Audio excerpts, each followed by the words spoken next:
আসসালামু আলাইকুম। হ্যালো সবাইকে, welcome back to my new video. আজকে আমি আপনাদের সঙ্গে খুবই ইউনিক একটি রেসিপি শেয়ার করব। আশা করছি আমার আজকের ভিডিওটি আপনাদের ভালো লাগবে এবং উপকারে আসবে। স্কিপ না করে ফুল ভিডিওটি দেখার অনুরোধ রইল, কারণ আমি ভিডিওর মাঝখানে অনেক টিপস অ্যান্ড ট্রিক্স শেয়ার করব। আজকের ভিডিওতে আমি আপনাদের সঙ্গে শেয়ার করব লাউয়ের বিচি এবং চিচিঙ্গার বিচি দিয়ে দারুণ স্বাদের একটি ভর্তার রেসিপি। এই ভর্তাটা অনেক বেশি টেস্টি হয়। যারা এখনও ট্রাই করেননি অবশ্যই আজকের ভিডিওটি দেখে একবার হলেও ট্রাই করে দেখবেন এবং আমাকে কমেন্ট করে জানাতে ভুলবেন না। ভর্তাটা করার জন্য প্রথমে আমি লাউয়ের বিচি আর চিচিঙ্গার বিচিগুলোকে খুব ভালোভাবে ধুয়ে পরিষ্কার করে নিয়েছি। এরপর আমি প্যানে সামান্য একটু তেল দিয়ে এর মধ্যে শুকনা মরিচ ভেজে নিয়েছি। এরপর পেঁয়াজ রসুন আর ধনে পাতাটাকেও খুব ভালোভাবে ভেজে নিতে হবে গোল্ডেন ব্রাউন কালার করে। ধনে পাতাটা একটু পরে দিতে হবে আর পেঁয়াজ রসুনগুলো আগে ভেজে নিতে হবে, লাস্টের দিকে ধনে পাতা দিয়ে তারপর কিছুক্ষণ ভেজে নামিয়ে নিতে হবে।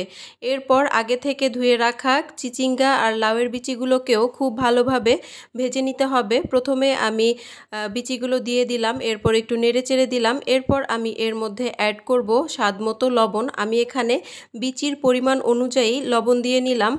এরপর খুব ভালোভাবে নেড়েচেড়ে লবণটাকে মিশিয়ে নিচ্ছি। এরপর আমি ঢেকে দিব। ঢেকে দিলে তাড়াতাড়ি সিদ্ধ হবে বিচিগুলো, আর ঢাকনা তুলে একটু পর পর নেড়ে দিতে হবে যাতে পুড়ে না যায়, সেদিকে খেয়াল রাখতে হবে। দেখতেই পাচ্ছেন বিচিগুলো আমি কিভাবে ভেজে নিয়েছি, একদম গোল্ডেন ব্রাউন কালার করে ভেজে নিয়েছি। বিচিগুলো এখন রেডি ভর্তার জন্য। এখন আমি সবগুলো বিচিকে তুলে নিব। এই ধরনের আরও নিত্য নতুন ইউনিক অ্যান্ড ইজি রেসিপি পেতে আমার চ্যানেলটিকে সাবস্ক্রাইব করতে ভুলবেন না। যারা কাজটি অলরেডি করে ফেলেছেন তাদেরকে অসংখ্য ধন্যবাদ। ভিডিওটি ভালো লাগলে ভিডিওতে একটি লাইক, কমেন্ট এবং শেয়ার করতে ভুলবেন না।